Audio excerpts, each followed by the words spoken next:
මේ වගේ පරිපතයක් දීලා සමක ප්‍රතිරෝධය හොයන්න කියන්න පුළුවන්. බලන්න මේ ප්‍රතිරෝධක දෙක එකිනෙකට සමාන්තරගතව සම්බන්ධ කරලා තියෙන්නේ. නිකන් ඉනිමගක පොළු වගේ සමාන්තරගතව.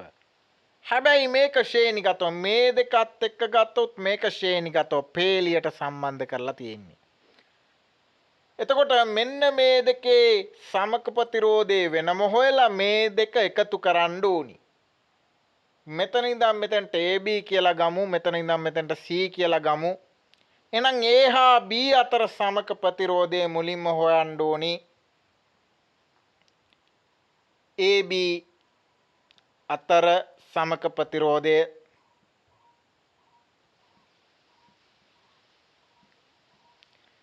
ඒක සමාන්තරගතවලින් සම්බන්ධ කරලා තියෙන සමාන්තරගතව හොයන්න ඕනි. කියන්නේ එක යට දාන්න ඕනි. එක යට R සමානයි එක යට R එක ධන එක යට R දෙක. එකකට R එක දාගන්න එකකට R දෙක දාගන්න. එතකොට මේක R 3 වෙන්න ඕනි. R එකත් 4යි R දෙකත් 4යිනේ. එහෙනම් එක යට R සමානයි එක යට R එක වෙනුවට 4 දානවා මෙතනත් R දෙක වෙනුවටත් 4 දානවා. දැන් බලන්න හරය සමානයි. හරය සමාන නම් පොදු හරය විදියට ඒකම දාලා එකතු කරන්න පුළුවන් උඩ තියෙන ඉලක්කම්. ඒතර එක යට R සමානයි 1 උඩ එකතු කරාම 2. දැන් මේකේ හරස් ගුණිතය දාන්න ඕනි. සමාන කිරීමක් දෙපැත්තේ භාග දෙකක් තිබ්බොත් හරස් ගුණිතය දානවා. මෙහෙම හරහට ගුණ කරනවා. එහෙනම් R දෙකෙන් ගුණ කරන්න ඕනි. 4 ගුණ කරන්න ඕනි එකෙන්.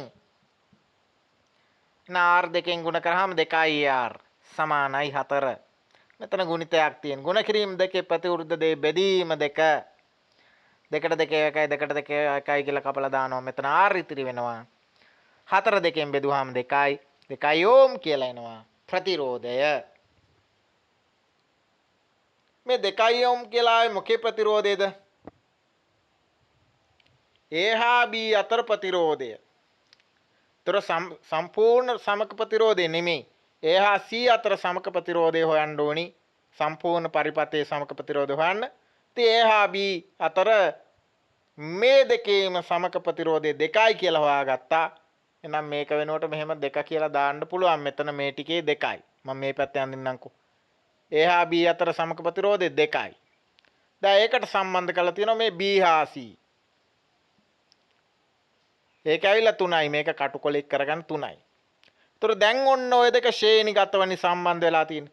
මෙතනින් මේ දෙකේ සමාන්තරගතව සම්බන්ධ කරලා තිබුණු දෙකේ සමක ප්‍රතිරෝධය හෙව්වාම ඒ ආපු සමක ප්‍රතිරෝධයයි මේකයි ශ්‍රේණිගතව දැන් සම්බන්ධ වෙලා තියෙන්නේ. මේකයි මේකේ සමක ප්‍රතිරෝධය ශ්‍රේණිගතව.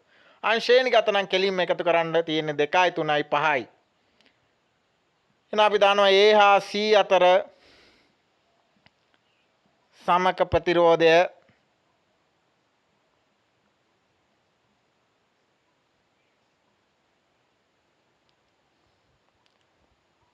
තොර මෙතන ආවේ 2යි. මේ තුන එකතු කරා නම් හරි. R සමානයි R එක ධන R දෙක කියලා දාමු. එහෙම නැත්තම් එහෙම දාන්න ඕනෙත් නැහැ. මෙතන ආවේ 2යි මෙතන 3යි.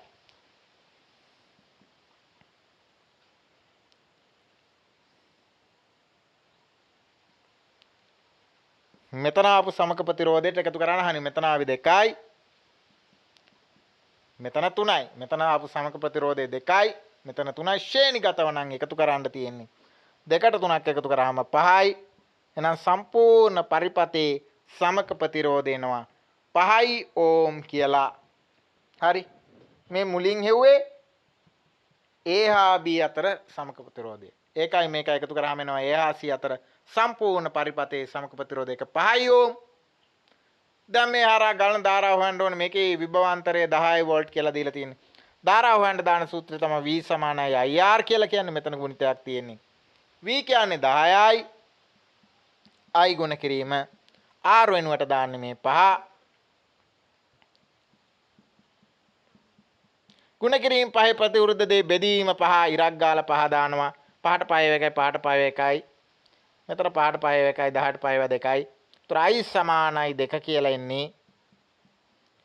එන i සමානයි 2යි ඇම්පියර් කියලා එනවා.